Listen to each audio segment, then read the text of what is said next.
Hi, I'm Arlo. To fully comprehend what this temple of dissolution is all about, I'd like to share a personal story. This story takes place the night before Temple Burn at Burning Man 2012. I had just finished doing for the last time this little interactive art piece I was doing on the open playa called the Conversation Snack Bar. Because of the placement of this piece right across from the temple, I had already frequented it a lot during the week. Every time I was there, it was a beautiful experience in itself. People sitting, just meditating, connecting to themselves and to the world.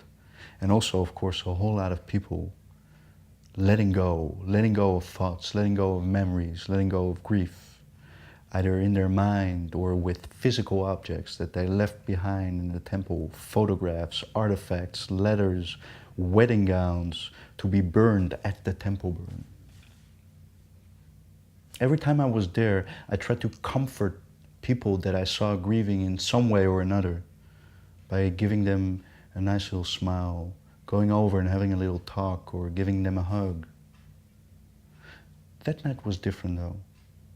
That night I felt the necessity, the last chance of sorts, to let go of stuff myself. I had just a couple of months before come out of a long and beautiful but very difficult relationship. And I still had these unresolved issues that I would like to leave behind in this temple. Atmosphere on the playa was strange. On the one hand, because people had just burned the man, there was celebration going on and frenzy, people having fun. But as I approached the temple, the atmosphere changed. Thick, dense, emotional, light of the moon lighting the edifice, walking in and having the lights of the temple itself with people sitting around in groups, the entire structure packed, and people sobbing, moaning, deeply connecting to themselves. It was beautiful. I sat somewhere and I started to write this letter to my ex-girlfriend. In this letter I expressed to her all these different things that I didn't know how to express during our relationship. These moments of joy that we have shared together and why they were so joyous to me. These moments of pain and frustration that I had felt as our relation was spiraling down to a catastrophic end. Moments of unresolved, I don't know even how to call it, even after all this time, of me not being this person that I wanted and intended to be in the relationship. It took me quite a while to write this letter. Half an hour, maybe an hour, I don't know. As I was finished, I went over to the center of the temple where all these different artifacts are placed to be burned and let go of at the end of the event. I put my little letter in between all the other letters and stuff, and unconsciously I was waiting for this moment of release that didn't come. I wasn't ready to leave the temple yet, so I went to sit somewhere else. And as I was walking over there, suddenly one of these guys sitting around, an older guy, started moaning and crying in this very deep, almost primordial way, like an animal. I turned and looked at him, and as I saw his grief and I felt his grief, suddenly I could connect to my own grief in a very powerful way. I started sobbing, then I started crying.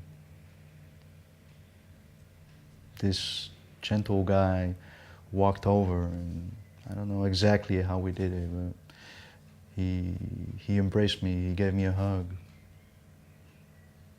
It felt like I actually and truthfully let go of all this stuff I had just written, and actually the writing itself was already part of that process, but this moment of hug was actually what I was longing for. So I thanked him and he walked away. And I sat down and I started to write stuff again.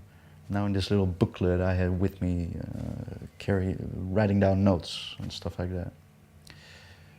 I'm not going to bore you with all the details that I wrote down, but one of these epiphanies that I had that night after this cloth, this top level of grief and emotion was released out of my system, was the very basic notion that me, someone who is a natural comforter, needs comfort just as much as the rest of the world.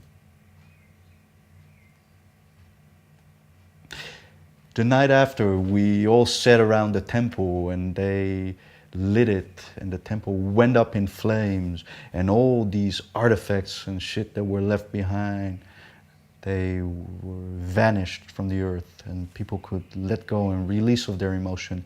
But for me, that night in which I actually expressed my grief and connected to someone else's grief, for me that was a transformational, cathartic moment. A moment that I would love to share with others and facilitate for others as well. And maybe that's probably the most important reason why I would like to build this Temple of Dissolution. Now, why a Temple of Dissolution? Why not just burn the puppy? Well, for those of you that don't know, Nowhere is the only and unique non-burn event in the world, which means that nothing is burned there. I think we have come up with a solution to facilitate this process of letting go for participants. Instead of fire, we use water. And although people cannot actually bring artifacts themselves, we will facilitate a process in which they can express the things, the thoughts, the memories that they want to release and let go of by writing them down and dissolving them in water. I truly and sincerely hope that with your help, either financially or physically or any other way, we can help, we can gift this experience to the participants of Nowhere.